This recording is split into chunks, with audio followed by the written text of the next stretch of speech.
When does a game become a story? When does it feel more than the sum of its parts? I want to tell you when I had that first feeling playing The Witcher 3. This moment revealed that this game was something special because of how it embodies the timeless narrative structure of promise, progress, payoff, but also, this structure isn't to reveal the grand epic of fantasy, of chosen ones and restoring monarchies, but rather, like all of Sapkowski's works, it's about politics and the common people. So the incident at White Orchard is a minor quest, something you might gloss over between killing the Griffin and meeting Yennefer in the Wild Hunt. Yet more than either of those scenes, this short sequence at the rural tavern is packed with metaphor, ideas, themes, and narrative devices that to me exemplifies the ambitious storytelling of this game. Vesemir starts this scene with, "We should stay out of it, just this once." Which is a loaded and ironic phrase we'll come back to. But if you've been paying attention, the creators of The Witcher 3 have deployed not only a well-executed promise, progress, payoff structure to the plot, but also have played to the strengths of the medium of video games through environmental storytelling, quest design, and making the player choose. Coined by Brandon Sanderson as an effective way to describe what good storytelling is, you'll see the triple P structure everywhere hereafter in media, from news stories to movies to literature. A classic detective mystery fits this structure easily. The promise is the setup for what the story is going to be about, what the audience or reader or gamer should expect. This includes tone, genre, mood, character, plot.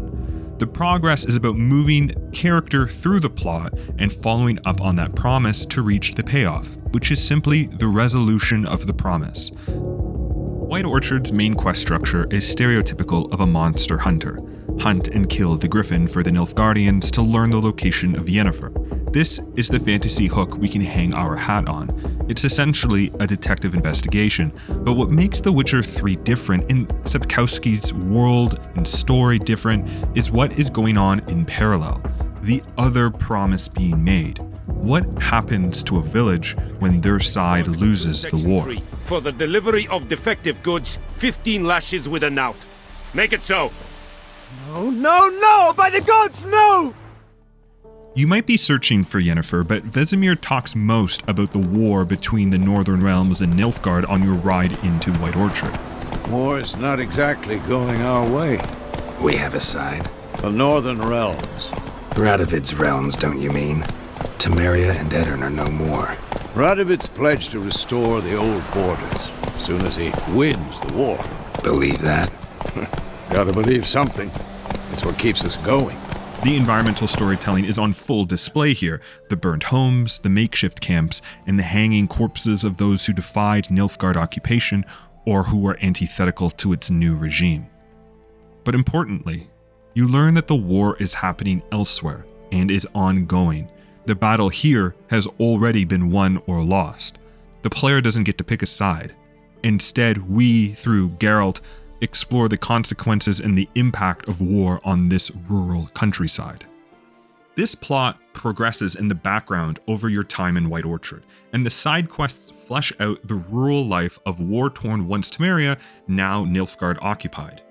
Twisted Firestarter shows the discrimination against non-humans by the locals and how Nilfgaard actually is more accepting than the former Temerian culture. Missing in Action brings you to the corpse-ridden battlefield where deserters from both sides work to escape the conflict.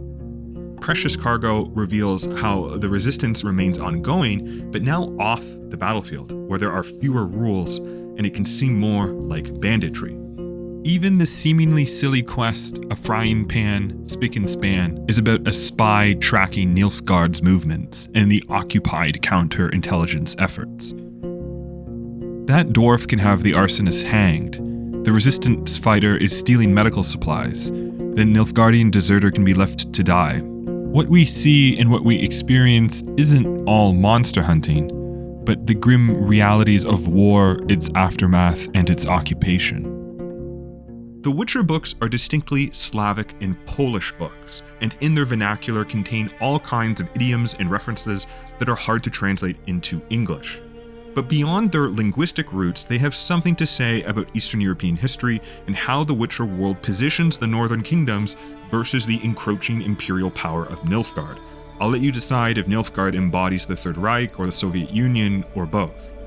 It would be cliché of me, at this point, as some kind of wannabe, edgy essayist to dramatically cut away to footage of the Nazi army or Red Army occupation, Poland, Hungary, Czechia, Slovakia, Estonia, Lithuania, I could go on, and the resulting effect this had on both Sapkowski and the Polish employees of the Witcher game studio CD Projekt Red.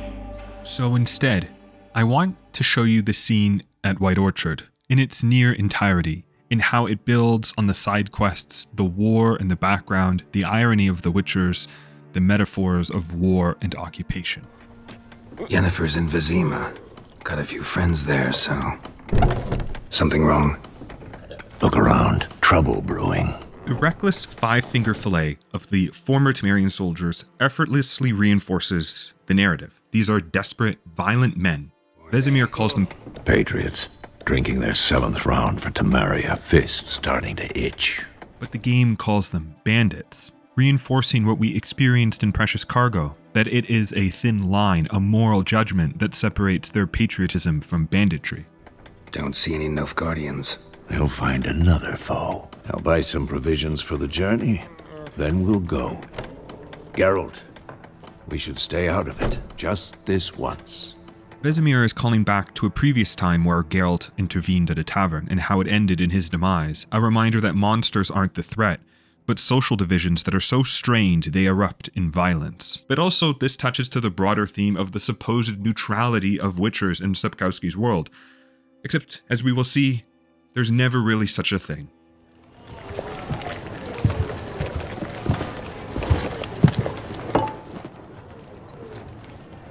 What happened to the lilies? Took him down. Took them down to hang a golden sun there now. I cannot show Temerian colours. They'll come and burn the tavern down. Maybe it's true what they say. You fond of the Imperials? You Nilfgaard's whore? I'll let that pass. I know grief eats at your heart. You know shit. They hanged my sister, dragged her out the cloister like a dog, said Nilfgaard's no place for superstition, that they don't fear the wrath of the gods. And you, do you fear it?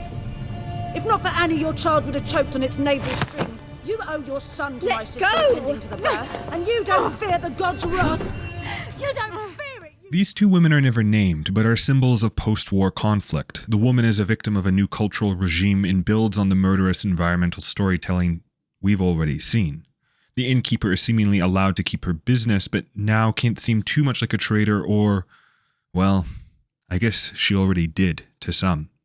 So one part of White Orchard is a victim, the other is allowed to exist as it did before. In the politics of occupation, this creates a situation where Nilfgaard here doesn't need to exert complete control, because the local population keeps itself in check and also can turn on itself. Leave me be!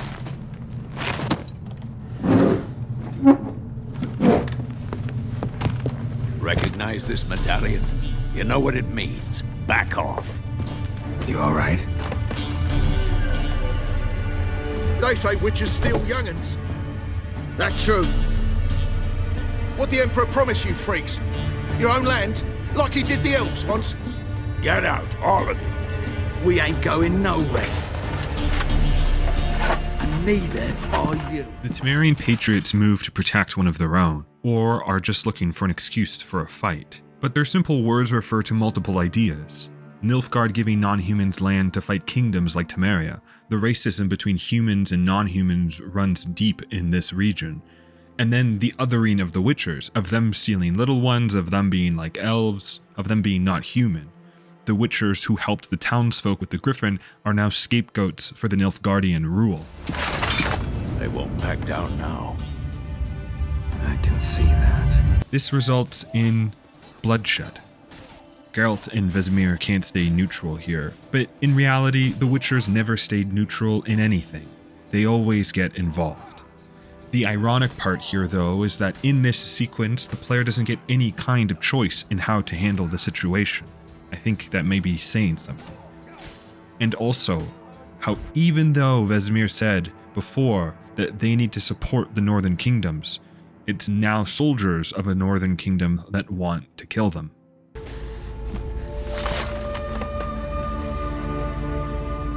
It's all right. It's over. Leave me be! Get away! See his face! God save us! Be gone, and don't ever come back. The innkeeper doesn't even thank them for coming to her defense, for checking on her. That and getting involved, Geralt and Vesemir display their inhuman qualities that even in self-defense, even in trying to defuse the situation non-violently, the two Witchers come out with bloodied hands in a massacre in a tavern. This is the payoff of this plot in White Orchard. It results in a scene that is messy, violent, fractured.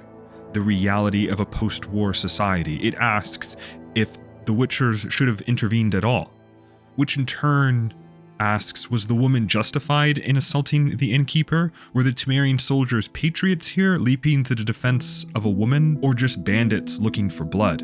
Who is right in all of this? Who is wrong? And so, I don't need to show you footage of a brutal, real-world regime to point to the consequences of occupation, because the political strife of what occupation is on full display in the payoff of White Orchard, from civil division to othering to a pervasive anxiety and constant violence. What elevates this all to me as a video game is how seamlessly we go from the mechanical fun of slaying a monster to the tensions of the world's politics. White Orchard isn't really about the Griffin or Yennefer or the Wild Hunt. This is about a monster hunter being shown the victims of a great beast as soon as he arrives. At every hanging corpse, at every refugee camp, at every conversation with the occupying power. Trying to navigate now who is right and who is wrong from those who struggle and survive, but ultimately, at the payoff of the tavern, realizing, no matter who he helps, war is a monster Geralt cannot kill.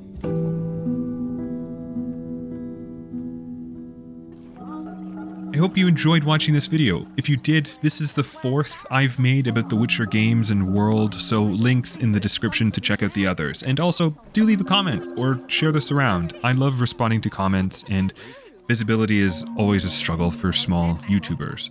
So let me know your thoughts below, and I'll see you all on the next one.